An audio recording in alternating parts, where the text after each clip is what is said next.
Բա Տեր Արամը չպիտի կանգնի հարցնի ասի դուք ստե այս եկեղեցին չի եք գալի։ Եթե դուք մեր եկեղեցիները տարե հանձնել եք թշնամուն, հիմա էլ եկել եք ստե որ այս եկեղեցին հանձնեք թշնամուն, բա մինչև 20 թիվը Արցախի եկեղեցիները գնում էիք, չէ՞ ընդ է։ Բա հիմա էլ գնացեք։ Բա Տեր Արամը այո, բա պիտի Տեր Արամը լինի, Տեր Ազգենը կլինի, Տեր Գալուստը կլինի, ով ուզում ա լինի, բա պիտի կանգնի եկեղեցու մոտ ասի գնացեք ստեից։ Գնացեք Ղարաբաղ, գնացեք Արցախ, այն ինչ որ հանձնել են, գնացեք ընդ Թուրքիա եք համարում։ Դե դուք էլ հետները գնացեք, այո։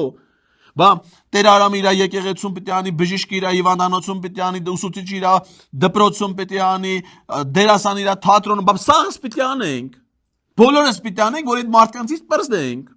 Թե չէ մի օր էլ Տեր Արամ կբերի Թուրքին կնստացնի արդեն Հայաստանի մյուս եկեղեցիներում։